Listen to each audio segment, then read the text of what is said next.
Amazon has come a long way from its beginnings in the garage of Jeff Bezos. Its rise from a small bookseller to the biggest company in the world has amazed everybody. To buyers, Amazon represents all they ever dreamed of, but to sellers, it's an absolute nightmare.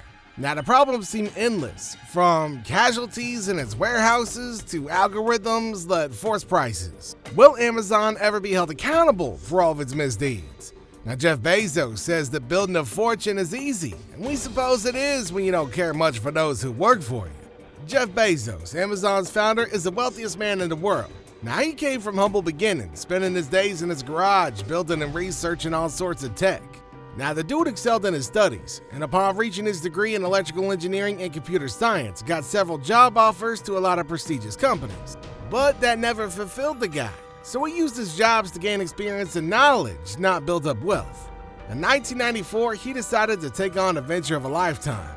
After finding out about the internet and imagining its future capabilities, he quit his job and started a small online book-selling site from his home in Seattle. Now, of course, his plans didn't end with him being a small business owner. Instead, he set his sights on bigger and better things. Now, a bunch of investors had some doubts, but a short while after starting up, Amazon blew up despite their chances and the fact that they had no advertising. Over time, Amazon went from only focusing on books to being the biggest online seller of, well, just about anything y'all can imagine. It wasn't all sunshine and rainbows, though. Because in the market crash that took place from 2000 to 2002, Amazon's stocks dropped by 95%, with Bezos' net worth going from $10 billion to $1.5 billion. Now, thankfully, Jeff was a fighter and used his failure as a learning experience. The situation inside the company was looking like the opposite of the stock market price at the time. Now, everything was improving and headed for the better. Now, Bezos knew that with resilience and patience, the way everybody perceived the company would reflect the actual state of the company itself. Now, a few years after the market crash, Amazon would begin to sell not only the products of other sellers, but their own innovations as well. The Amazon Kindle and Amazon Alexa was both inventions that made life simpler for those who sought their services. Nowadays, wherever you live in the world, you can't escape Amazon's influence. Amazon's got its grip on everything around us. Even if we think we've somehow gotten away from it, Amazon has made it easy to shop for all the things that we consider necessary in our day-to-day lives without ever having to take a step outside. Simply click buy now, and a day later, your item has found its way magically to your door. I mean, this is really simple from the buyer's point of view, but from the seller's point of view, it gets exponentially more complicated. Sellers often turn to Amazon as their sales platform of choice, but not because it's the one with the most attributes associated with it. Now, they choose it because it's got the highest amount of traffic compared to any other platform. Now, this allows the seller to get noticed, helps them break into the market, and turn a profit.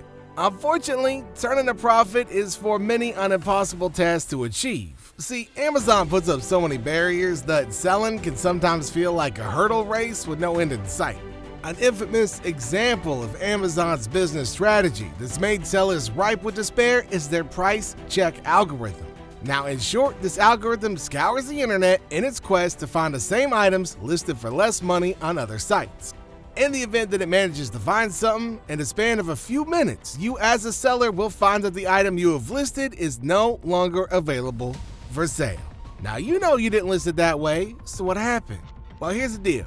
When finding out that the item you listed as cheaper on another site, the algorithm took it upon itself to unlist your item on Amazon as nothing else but a punishment. This way, you lost 95 to 99% of your clients until you even put out your price. Now, unfortunately, by keeping prices low, sellers unfortunately keep their profit margins low as well. Now, Amazon's got so many sales fees that sellers are practically left with nothing but scraps. But, you know, that knowledge that Amazon makes quite a lot on every purchase. Now, you might be asking yourself, does Amazon use this money to give their workers fair paychecks or perhaps safe working conditions? Now, the answer to both of those is a big, fat no. Inspectors who've taken a look inside Amazon warehouses have stated that their work processes have been designed for speed rather than safety.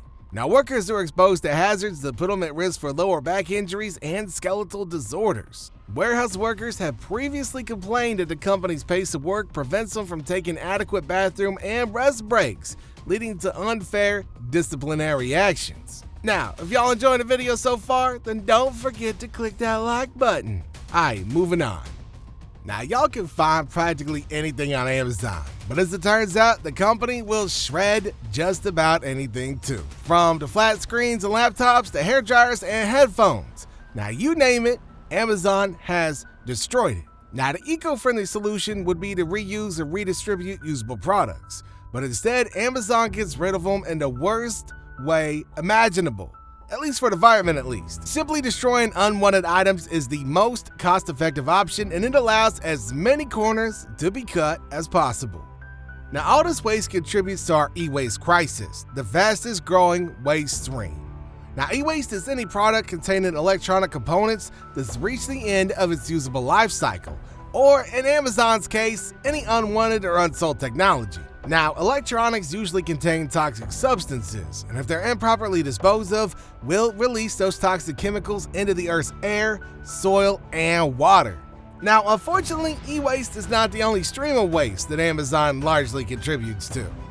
Our landfills, beaches, and parks are overflowing with trash, mostly plastics that could have been reused. 50% of the items that get destroyed or thrown away are unopened and still in their shrink wrap. Now, we as individuals often get reminded of the effect that waste has on our environment. It seems like Amazon needs to take a refresher course, because if they continue on like this, there ain't gonna be anybody left to sell to. Now, who cares about our planet Earth when your pockets are nicely lined, right? The ease of online shopping has ended the traditional mall experience. I mean, unless it's me and I'm going for some of them Nathan's like little mini corn dogs, right? And Auntie Anne's pretzels, and then I'm gonna be at the mall all day, every day. Anyway, though, going to the mall used to be like a time-enjoyed trip with your friends and family. I mean, we all take time out of our days to head to the closest mall where we can spend hours just browsing through all the items at the different stores. The ability to simply return an item to the rack before paying for it is now a luxury that we rarely get to enjoy. And it's just crazy thinking about that. Okay, so let me ask y'all a question.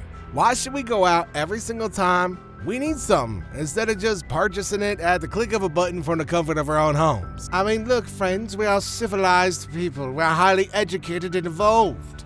Man, you know what? This kind of thinking has effectively shut down hundreds of malls and created the perfect large empty spaces for Amazon to move into. And you can't tell me this wasn't planned. Between 2016 and 2019, Amazon converted 25 shopping malls into large distribution centers. Now, even though Amazon has directly influenced the bankruptcy of malls, it's admirable that they're refurbishing them instead of building new centers from scratch. Could y'all feel my emotion and my sarcasm? Like, psh, come on now. I mean, if y'all think about it, this is also the most attractive option for the owners of those malls as well.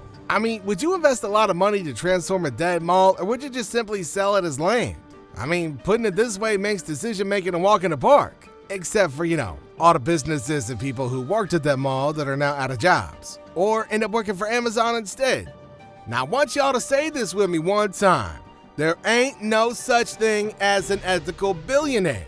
And there ain't no rich man or woman or country singer who's gotten where they are without stomping on the little guy. Now, the sellers, packers, and distributors are the ones who take the hits for the sake of the big bosses. Now, whether they like to or not. Now, capitalism breeds innovation, but it also seems to push for the mistreatment of workers, all for the sake of amassing large amounts of wealth. And that goes for anybody who's a billionaire. Now, I want to hear what y'all got to say about Jeffrey Bezos and all the empires that he's been building. So make sure you leave your opinions in the comment section down below, and I'll catch you next time in our next video.